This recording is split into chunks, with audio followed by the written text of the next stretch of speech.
하나님의 작정을 공부한 후 이제 작정의 시행인 창조와 섭리에 대해 공부하게 하신 하나님께 감사합니다. 이번 시간에는 창조에 대해 배우고 이제 다음 시간 두 번에 걸쳐 섭리에 대해 볼 텐데, 하나님의 작정의 발현, 이것이 모든 궁극적인 원인인데 그것이 먼저 이제 창조로 드러나는 것을 우리 본문에서 보겠습니다. 먼저 요한복음 1장 2, 3절을 볼까요? 그가 태초에 하나님과 함께 계셨고 만물이 그로 말미암아 지은 바 되었으니 지은 것이 하나도 그가 없이는 된 것이 없느니라. 이 그는 누굴까요? 이 그는 누구겠어요? 바로 요한복음의 로고스 예수 그리스도를 말하는 거겠죠. 태초에 말씀이 계시니라. 그 말씀. 태초에 성부, 성자, 성령 하나님은 그의 영원한 권능과 지혜와 선하심의 영광을 나타내시기 위해 세상과 그 안에 있는 만물, 즉 보이는 것들과 보이지 않는 것들을 6일 동안에 만드시기를 기뻐하셨다고 할 때 창조의 주체는 삼위 하나님입니다. 우리가 이 삼위 하나님을 계속 반복하는데 어떤 분들이 질문하실 수 있어요. 성경에 삼위 하나님에 대해 안 나오는데 왜 자꾸 그러십니까? 이렇게 물어보실 수 있어요. 여기에 대해 역사적 사건을 많이 얘기를 해야 되는데, 간단히 말씀드리자면 성경을 있는 그대로 받아들이는 사람은 한 분 하나님을 믿죠. 동시에 그분이 성령 하나님으로도 자신을 드러내시고 또 성자 예수님으로 또 찬양을 받으시고 성부 하나님으로 자신을 계시하시니 우리는 이 삼위로 존재하시는 하나님을 한 분 하나님으로 믿는다. 이게 우리 정통적인 신앙 고백이에요. 이렇게 고백하는 이유는 이 위라는 용어를 쓴 이유는 성자 예수님이 하나님이 아니라고 믿는 아리우스 같은 자가 있었고, 또 성령도 하나님이 아니라는 이단 분파가 있었기 때문에 우리 신앙의 선배들은 함께 모여 이러한 공격들에 대해 교회를 지켜내면서 용어를 정립한 것입니다. 즉, 자, 교회에 가입하려면 이 위라는 개념을 믿어야 돼, 이렇게 시작한 게 아닙니다. 도전에 대한 응전으로, 이단과 사이비와 거짓 교사들에 대한 방어의 일환으로 용어가 만들어지게 된 것이지, 성경에도 없는 말을 한번 만들어보자 해서 학자연하는 마음으로 만든 게 아니에요. 오늘날에도 이 용어는 여전히 필요합니다. 왜냐하면 성부 하나님에 대해서는 별 얘기가 없지만, 물론 뭐 어머니 하나님 뭐 이렇게 얘기를 하지만, 보통 성자 예수님, 성령 하나님에 대해서 삼위일체를 거부하면서 비집고 들어오는 이단 분파들이 있거든요. 신천지가 그렇고 안식교가 그렇고 하나님의 교회가 그렇고 그렇잖아요. 뭐 안식교는 적극적인 이단이라고는 말할 수 없겠지만 어찌됐건 정통적인 기독교는 항상 삼위일체가 기본되는 개념입니다. 우리 주일에 우리 지체 중에 한 분이 질문하셨죠. 각 교단의 특징에 대해서. 맞아요. 감리교, 침례교, 성결교, 구세군 많죠. 같은 개신교 울타리 안에 있고 더 넓게 보면 다 기독교의 울타리 안에 있죠. 로마 가톨릭이라 할지라도 또 정교회라 할지라도 기본적으로 고백하는 개념이 바로 삼위일체입니다. 물론 동방정교회가 사도신경을 안 받는다 그래서 삼위일체를 안 받는 거 아니죠. 그들이 받는 니케아 신경이 아주 삼위일체적인 구조로 되어 있지 않아요. 그러니까 제가 이제 말씀드리고자 하는 것은 창조에 있어서도 삼위 하나님을 배제하고는 이해할 수가 없는 것입니다. 자, 창세기 1장 보세요. 성부께서 세상을 만드시죠. 그러나 어떻게 만드세요? 말씀으로. 그때 하나님의 영이 성령께서 수면 위에 운행하고 계시고, 또 하나님의 영을 생기를 그들에게 불어넣으시고. 그러니까 창조 이 기사에 보면은 1번 성부 하나님, 2번 성자 하나님, 3번 성령이 하나님, 이렇게 정리하지 않아요. 그것은 이제 19세기 이후에 어떤 정리하기 좋아하는 사람들이 그렇게 하는 것이지 히브리 문학은 그렇게 하지 않습니다. 그러니까 본문에 나와 있기 때문에 우리는 그것을 믿는다, 이렇게 보겠습니다. 히브리서 1장 2절도 보세요. 이 모든 날 마지막에는 아들을 통하여 우리에게 말씀하셨으니 이 아들을 만유의 상속자로 세우시고 모든 세계를 지으셨느니라. 모든 세계를 지으셨느니라. 아들로 말미암아 세상을 지으셨어요. 그러니까 창조주는 성부도 창조주요. 성자도 창조주요. 성령 하나님도 창조주요. 삼위 하나님, 한 분 하나님 모두 창조주이십니다. 이 경륜적 삼위일체가 어떤 그분들이 하시는 일을, 삼위 하나님이 하시는 일을 착착 이렇게 나눌 수는 없어요. 성령의 일이 성자의 일이기도 하고, 또한 성자의 일이 성부의 일이기도 합니다. 이제 전면적으로 드러나는 역할을 맡으시는 위격이 있을 뿐이지 모든 면에 있어서 그 사역을 공유하셔요. 욥기 26장 13절 보세요. 그의 입김으로 하늘을 맑게 하시고 손으로 날렵한 뱀을 무찌르시나니. 입김으로 하늘을 맑게 하시는 하나님은요, 그냥 말씀으로 세상을 만드셨어요. 입김으로 하늘을 맑게 하시면 얼마나 하나님이 크셔야 돼요. 얼마나 능력이 있으셔야 돼요. 그 하나님은 6일 동안 세상을 만드셨어요. 말씀으로. 다른 도움이 필요 없으셨어요. 다른 재료가 필요 없으셨어요. 로마서 1장 20절에 보면은 하나님의 천지창조 목적이 나와 있어요. 창세로부터 그의 보이지 아니하는 것들, 곧 그의 영원하신 능력과 신성이 그의 만드신 만물에 분명히 보여 알려졌나니 그러므로 그들이 핑계하지 못할지니라. 하나님의 영원하신 능력, 신성을 드러내 보이시는 것. 자신의 영광을 위해 세상을 만드셨어요. 그의 영원한 권능과 지혜와 선하심의 영광을 나타내시기 위해. 그러니까 천지창조의 목적은 한마디로 하나님의 영광을 위해, 하나님을 찬양케 하시기 위해 만드신 거예요.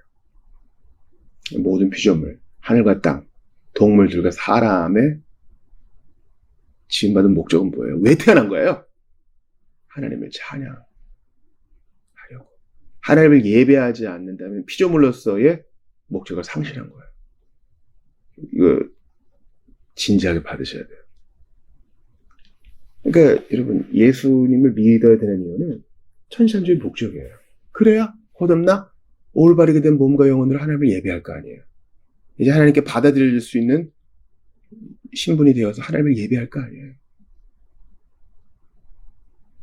그러니까 예수 그리스도를 거부한다는 것은 창조주요, 그분이 지으신 분이요, 구속주라는 것을 거부한 것이기 때문에 죄책이 증가합니다. 골로새서 1장 16절을 봐요.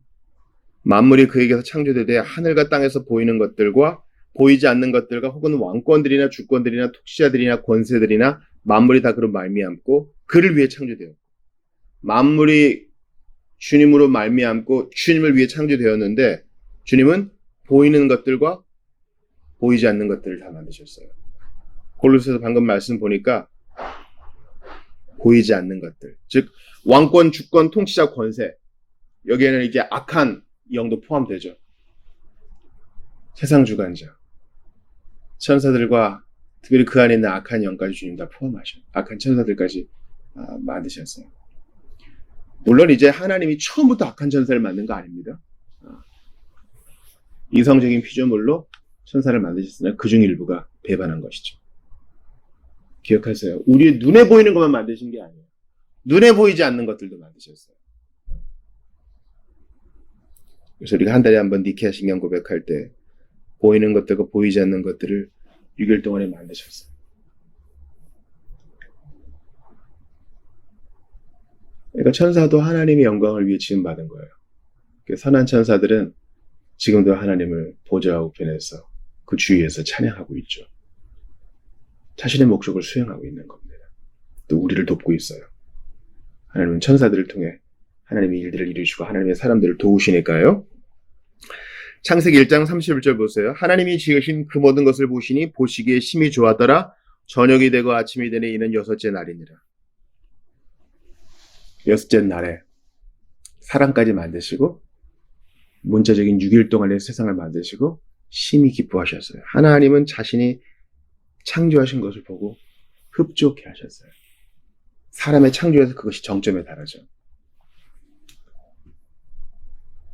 우리는요, 6일 동안의 문자적인 창조를 믿습니다.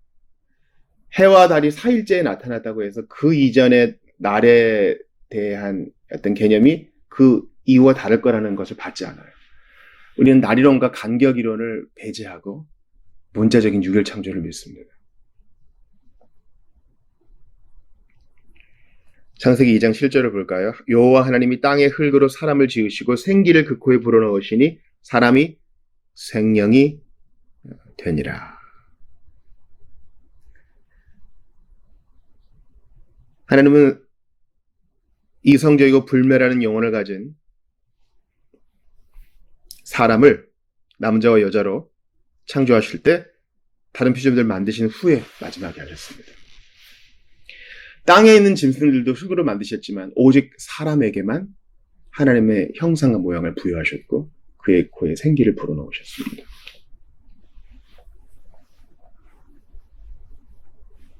기억하세요. 불멸하는 영혼이에요. 이성적이고 불멸하는 영혼을 가져. 그러니까 이 영혼은 육신과 분리되더라도 영혼은 계속 살아 있어요. 남아 있습니다. 연속성을 가지고 있어요. 하나님 앞에 심판을 받고 하나님 앞에 상을 받고 주님과 영생을 가져야 되니까. 지옥에서 영생이냐 천국에서의 영생이냐. 기본적으로 모든 인간은 불멸하는 거예요. 그 영혼이. 전도서 7장 29절 봐요. 내가 깨달은 것은 오직 이것이라 곧 하나님은 사람을 정직하게 지으셨으나 사람이 많은 꾀들을 낸 것이니라. 본래 사람은 정직하게 지음받았습니다. 선하게. 인간의 사중 상태에서 첫 번째가 바로 이 아담의 상태죠. 선을 행할 수 있고 악도 행할 수 있는 상태. 중립적인 상태예요. 우리가 전혀 예상도 하지 못하는, 상상도 못하는 상태. 두 번째 상태는 뭐예요? 모든 사람이 죄로 인해 어그러졌으므로 죄를 지을 수밖에 없는 상태가 두 번째 상태죠. 세 번째 상태는 뭡니까? 예수 그리스도를 믿었기 때문에 이제 선을 행할 수 있는 상태가 된 거예요. 네 번째 상태는 뭡니까? 영화의 상태로서 이제 악을 지을 수 없는 상태가 된 거죠. 하나님은 첫사람을 선하게 지으셨습니다. 전도서 말씀 그대로예요. 하나님은 사람을 정직하게 지으셨어요.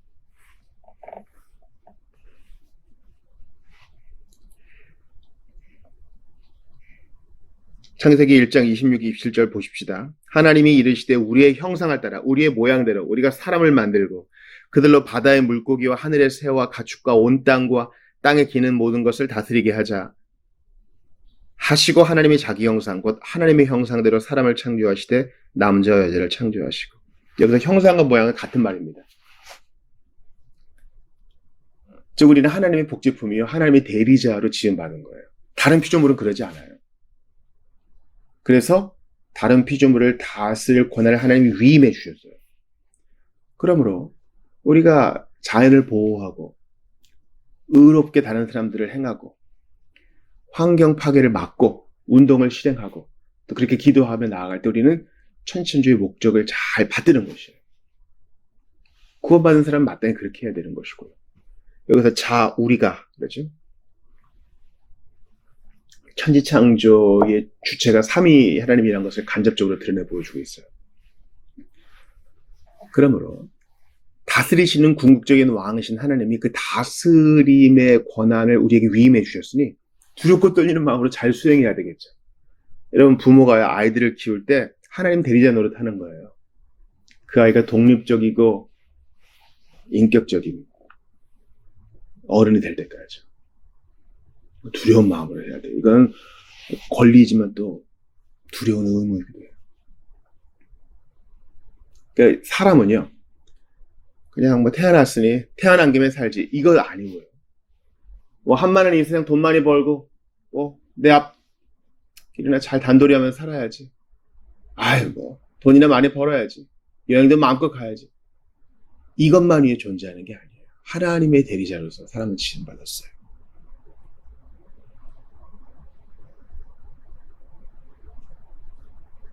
로마서 2장 14, 15절 봅시다. 율법 없는 이방인이 본성으로 율법의 일을 행할 때에는 이 사람은 율법이 없어도 자기가 자기에게 율법이 되나니 이런 이들은 그 양심이 증거가 되어 그 생각들이 서로 혹은 고발하며 혹은 변명하여 그 마음에 새긴 율법의 행위를 나타내느니라.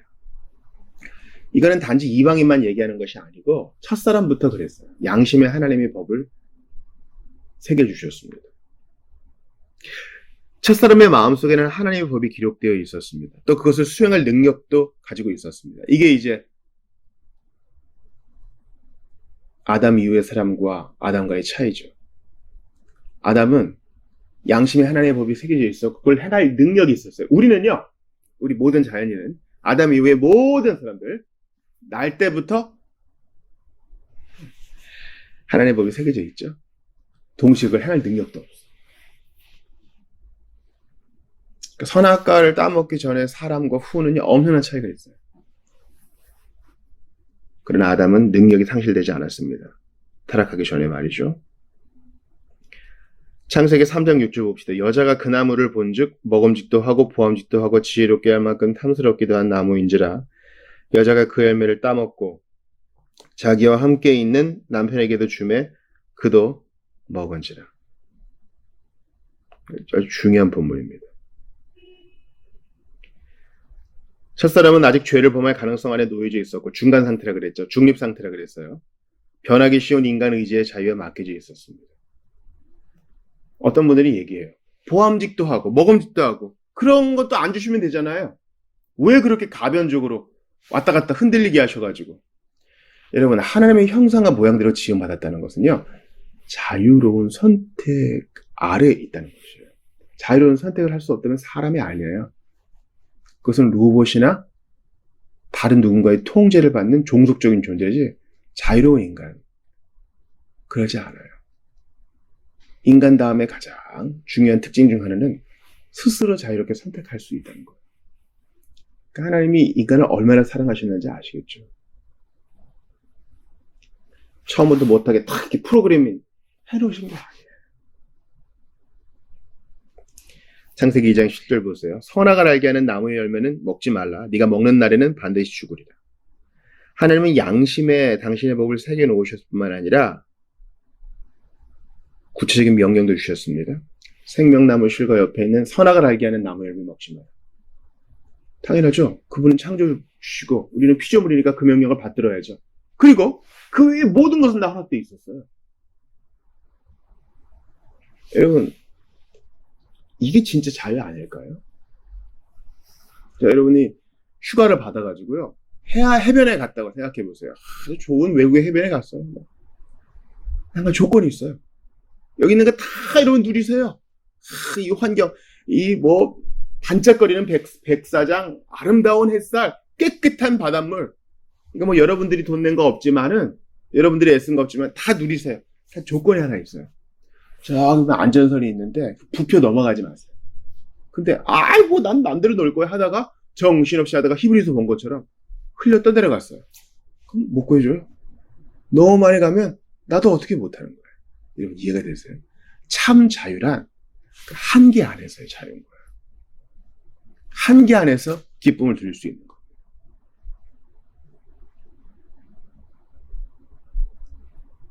첫사람은 이 선악과 실과를 보고 또 그 명령을 떠올리며 하나님 내심을 기억하고 자신들을 기억하고 어떻게 살아야 될지를 생각할 수 있었을 거예요. 창세기 1장 26에서 28절 봅시다. 하나님이 이르시되 우리의 형상을 따라 우리의 모양대로 우리가 사람을 만들고 그들로 바다의 물고기와 새와 가축과 온 땅에 기는 모든 것을 다스리게 하자 하시고 하나님이 자기 형상 곧 하나님의 형상대로 사람을 창조하시되 남자와 여자를 창조하시고 하나님이 그들에게 복을 주시며 하나님이 그들에게 이르시되 생육하고 번성하여 땅에 충만하라 땅을 정복하라 바다의 물고기와 하늘의 새와 땅에 움직이는 모든 생물을 다스리라 하시니라. 여러분 이거 우리 이미 아까 본 거죠. 근데 왜 또 반복합니까? 이 문화명령. 하나님이 우리에게 주신, 신자에게 주신 지상명령과 더불어 모든 인간이 공유하는 문화명령이기 때문이에요.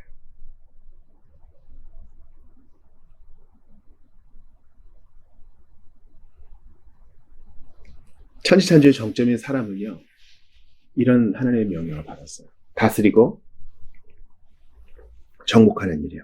땅에 충만하는 일이요. 이 정복은 무력으로 그냥 억누르는 게 아닙니다. 하나님의 뜻대로 잘 관리하는 걸 얘기하죠. 이런 명령은 아직도 유효합니다. 하나님은 이 고상함을 아직까지 사람에게 주셨어요. 그래서 사람이 자연을 보호할 뿐만 아니라 파괴도 하지만 다른 생물을 보호하기도 하고 환경